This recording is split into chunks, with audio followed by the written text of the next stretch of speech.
itself. Now, these laws were widely criticized in and outside Hungary as a threat to European freedoms. However, the liberals' marked satisfaction is false, I claim here, for a very precise reason. Beyond the easy condemnation of Orban's rule in Hungary, we should ask a more fundamental question. Why this drift of post-communist Eastern Europe towards rightist nationalist populism? How can something like Hungary emerge out of the Fukuyamaist happy global liberal order? Back in the 1930s, Max Horkheimer retorted to easy critics of fascism. He wrote, "Those who do not want to talk critically about capitalism should also keep silent about fascism." Today, we should say, those who do not want to talk critically about the neoliberal world order should also keep silent on Hungary.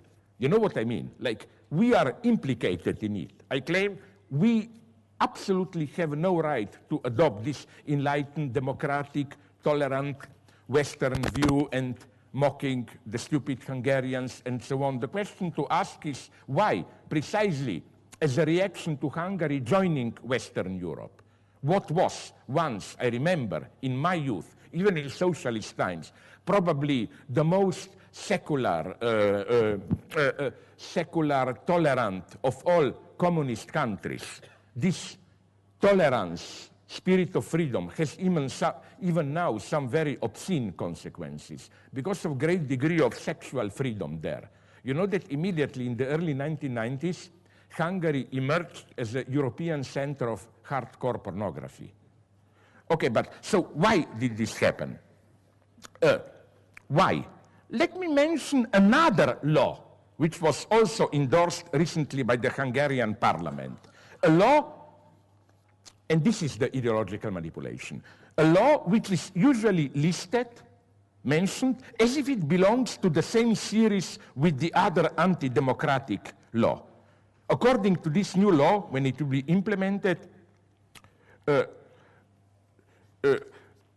the central bank will disappear as a separate institution and give the prime minister the power to name central bank's vice presidents and so on.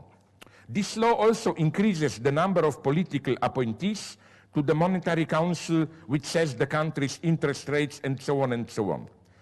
Does the critique of this law not strike an odd tone into the series of democratic reproaches?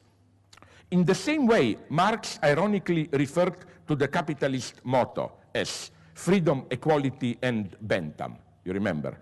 Do Western liberal critics not want to impose on Hungary, when they attack the regime there, freedom, democracy, and independent banks?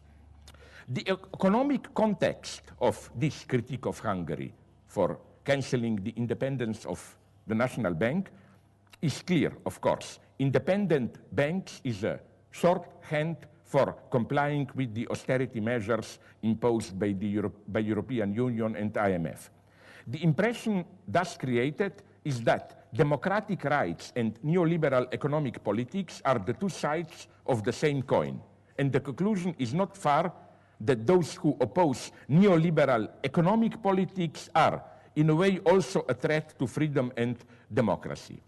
Now one should unambiguously reject this logic. Not only are the two dimensions, authentic democracy and neoliberal economy, independent of each other, in today's precise conditions, democratic politics expresses itself precisely in the popular opposition to neutral, apparently apolitical, technocratic economic measures. Even at the level of state politics, the control of bank transactions often provided economically successful often proved economically successful in controlling the destructive effects of financial crisis. This, of course, in no way justifies the Hungarian government's economic politics. But the point was nicely formulated by the Hungarian dissident once under socialism and dissident now. He was imprisoned under socialism. Now it was worse, he lost his job. Gaspar Miklos Tamas, who wrote, quote, "If the protection of democratic institutions necessarily goes hand in hand with the continual impoverishment of the Hungarian people as the result of the austerity measures imposed by the EU and IMF, we must not be amazed that Hungarian citizens show little enthusiasm for restoring liberal democracy." End of quote. In other words, you cannot have it both ways, a democratic revival and the neoliberal politics of austerity. So again, the first conclusion here is that, do not adopt this fateful parallel when we are dealing with symptomal states in Europe, states which appear to be on the edges, but are really, I claim, symptoms of totality, where things don't function, either ethnic, nationalist, racist excesses like in Hungary, or economic troubles like in Greece. Typical European attitude is, again, to throw all this together and to impose this ideological vision again, as if neutral technocratic rule is simply the obverse of universal human rights and so on and so on.